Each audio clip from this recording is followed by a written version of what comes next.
If you take a look at Flutterflow right now, if you've seen the recent Flutterflow update, you'll see that they've launched a very, very awesome feature that you're definitely going to like. It transformed the app game and completely, entirely. I saw this feature over the weekend and it's been so good. Your ability to build AI agents in Flutterflow. If you go to your app, your app dashboard, and you scroll down to click on this button where it says AI agents, you would see this will pop up and you'll be able to configure an AI agent for yourself. I mean, you can integrate it into your application and you can do so many things, especially if you don't code. Before now, if you want to use AI agent in your application, you have to use BuildShip. Yeah, of course, some you still have to use BuildShip, very important, or you would have to use OpenAI directly via calling writing cloud functions, or probably you would have to make some API calls, right? But now it's changed completely. You just have to integrate it directly in your application with your API key, and that's all you have to do. And in some instance, you really don't have to use API key or whatsoever. Okay, let me show you why I think this is very important. If you look at these apps that I'm going to show you, these apps right here, I think 18 apps or so, you'll see that there's a whole lot of AI applications right here. And all these applications do, majority of these applications, all they do is to identify objects, which is very cool.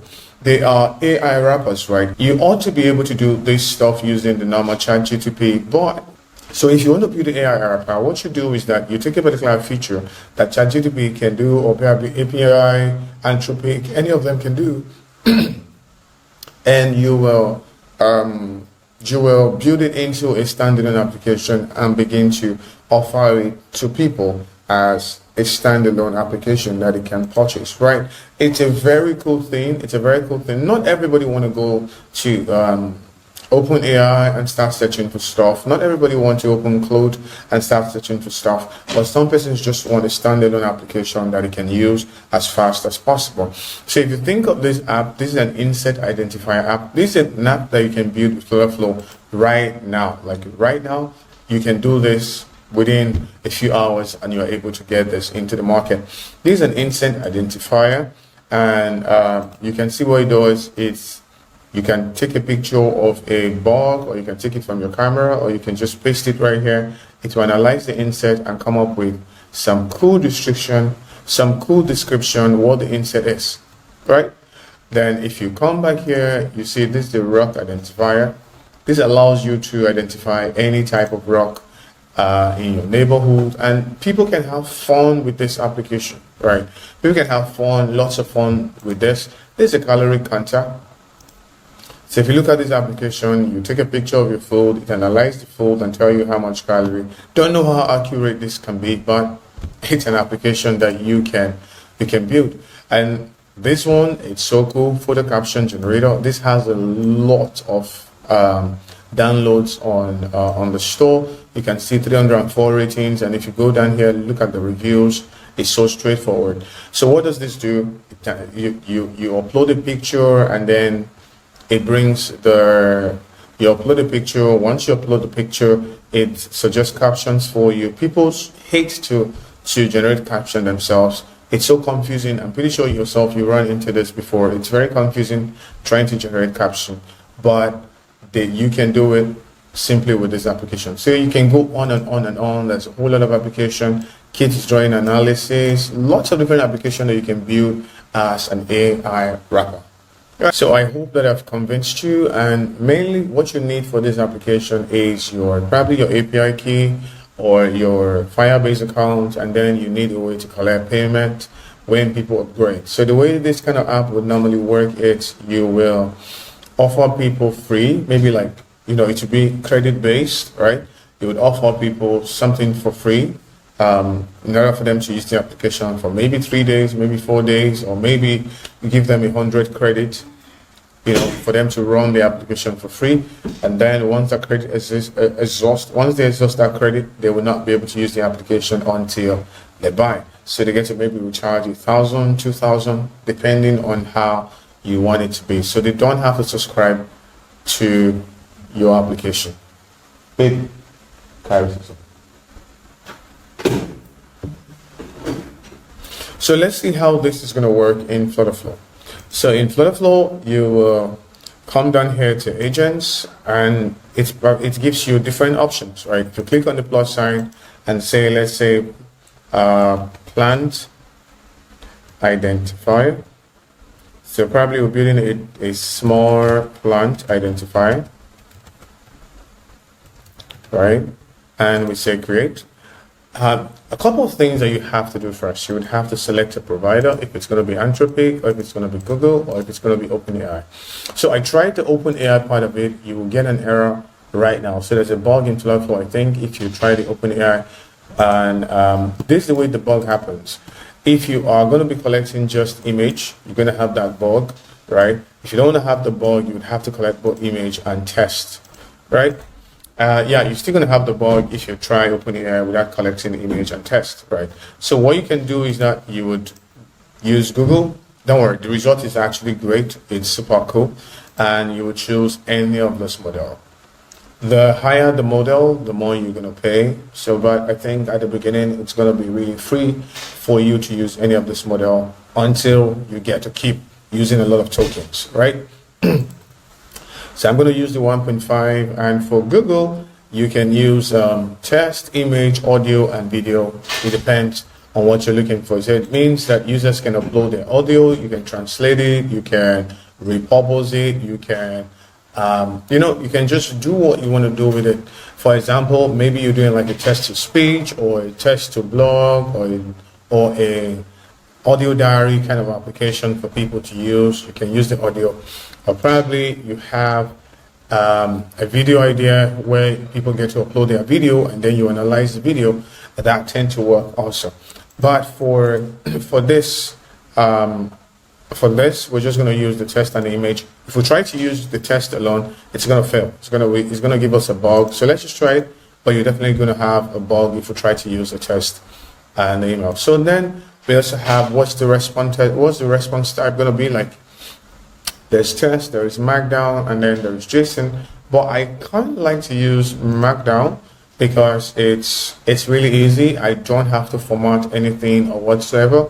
For text, yeah, text works also, but it will have to be probably a one-line. Maybe you want to know the name of a rock, or you want to know the name of a person, or you want to ask what are these people doing in this image. Test to do, but mostly you want to get your response either as a Markdown or JSON format.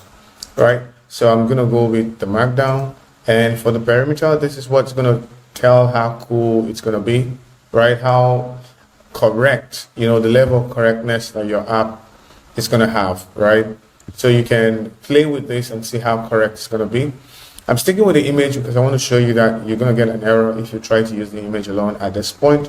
And then for the description, we're going to say I'm just going to say small plant identifier. For the system messages, you can put it can be as long as you want it to be. So it will have to be very consistent, and it will have to be well thought about. So you can use ChatGPT to generate a prompt for ChatGPT itself, or you can use Gemini to generate a prompt for Gemini itself. It's very good at doing all of those kind of stuff. So we can say you are a plant identifier. You will take the image of a plant and return the correct detail and description of the plant in detail, right? And also for Markdown, you can also return links, right? You can also return links if you want to. For test, you can't return links. You can return links, but it's not that cool, right? But for Markdown, you can return list, and users can click out of the list to where they want to go. For example, you're looking for like 12 best place to eat in London. That's going to be a list of links. With Markdown, you can definitely return it. So for preloaded message, Yeah, you don't need this, right?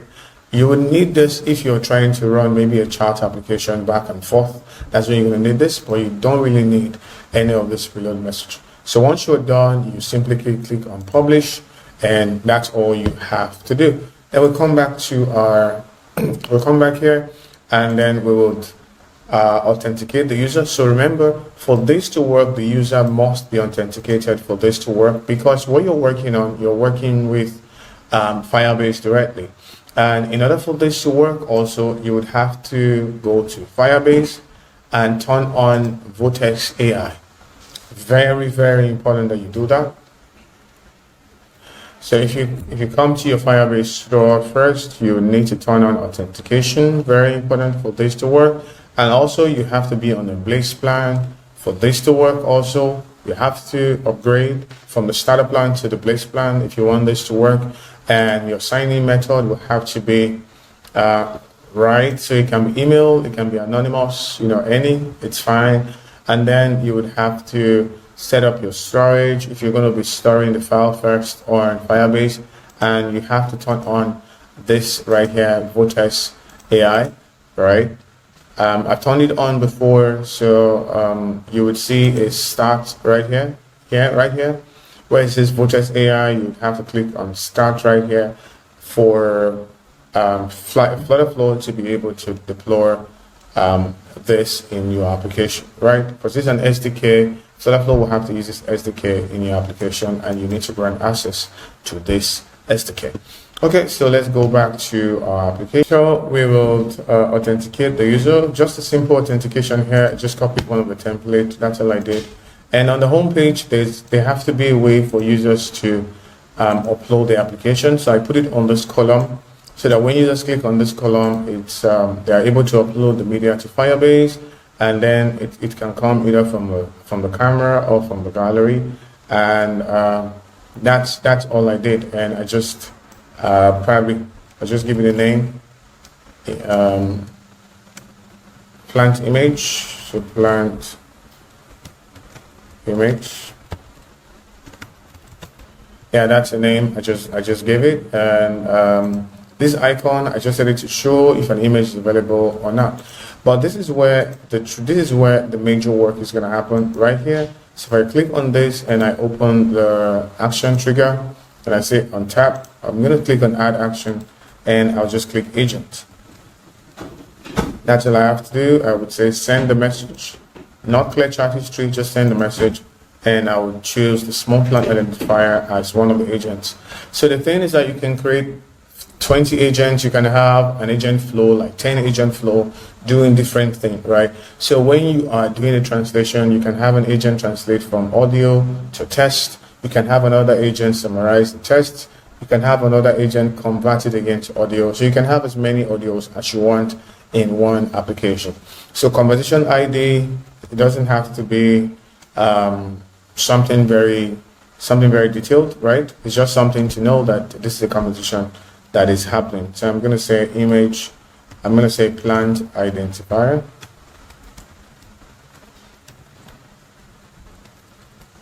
Right, and then my input is going to be from URL. I'm going to say widget, like so. And I'm going to call it image. I'm going to call it plant detail. All right, so if you look at this, you would see that prompt for AI agent must be sent. You're always going to get this error unless you ask Flutterflow to also have the test input. Unless you have the test input here, you're always going to get this error. So what we'll do is that go back to our agent, go back to our plant identifier agent, click on the test, and that's all we have to do. If we come back here and click on the option here, and so we won't get the error anymore. Generate plant details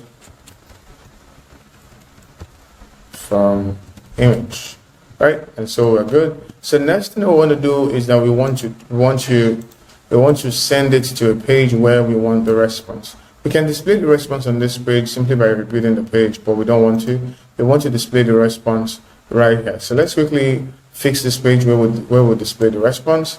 So first thing first is we're going to put a column, and in the column we'll put another column inside, and this column right here, we're just going to make it go from end to end.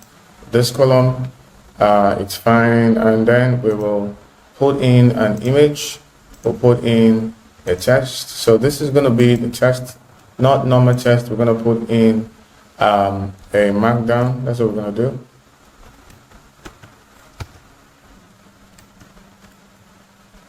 So put in the markdown because we're returning a markdown response. That's what we'll do. And for the image, we'll align everything to the left, and we will take everything from end to end. And I'm just going to give it some padding. Don't worry, I'm not really focusing on the aesthetics of the design, you know. And this is the markdown, and this is the column, and that's all we have to do. Then we will have to pass some very cool parameter. So we will add the image that was just uploaded. It will be an image path. So it's a plant image. Just naming it correctly.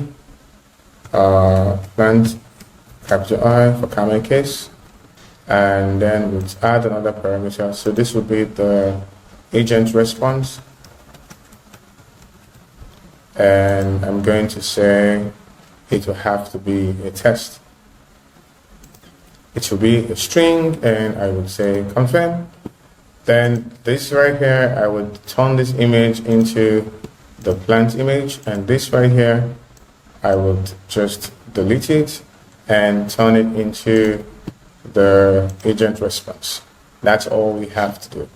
Here, we will go back to the page. It's already there. So let's go back to our home page, and we will send the plant details alongside. So let's go navigate to plant and pass the parameter. So cancel, let's pass the parameter properly. We're navigating, so we're going to pass the image, and this is going to be the image uploaded right here. And we pass the response, we pass the output response, and that's all we want to do. So let's just put something here that says a snack bar, that says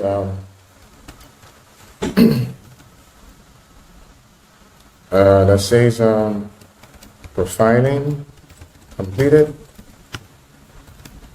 And let's reduce the time to 2000 milliseconds. So that's all we have to do in order for us to get the kind of response we're looking for.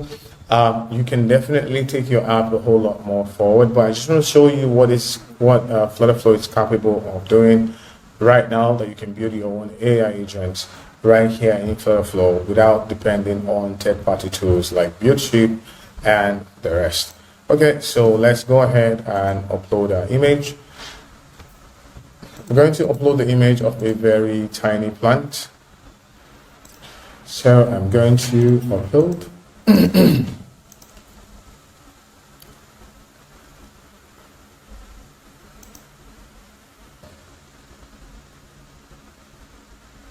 So we can see this is the plant. It says this is the Jedi plant, common name, Jedi plant, money tree, lucky plant.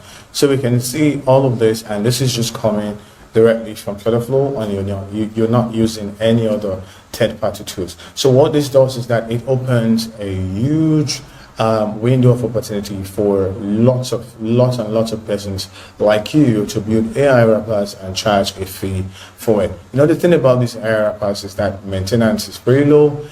You don't really have to maintain so much. You just need to put it out there, and people will definitely use it. You know, think of things like baby name generator, things like baby image generator. You know, think of things like a headshot generator, you know, for LinkedIn, for a lot of places. You're definitely going to make a whole lot of impact with this tools. So thank you very much for watching. You have a comment, feel free to leave it in the comment section, and I'll definitely do all to check it out for you. If you want to build one of these AI wrappers and you need help, feel free to leave a link below. Schedule a call, and I'll definitely do all to reach out to you. Thank you very much for watching. I'll see you in the different tutorial entirely. Bye.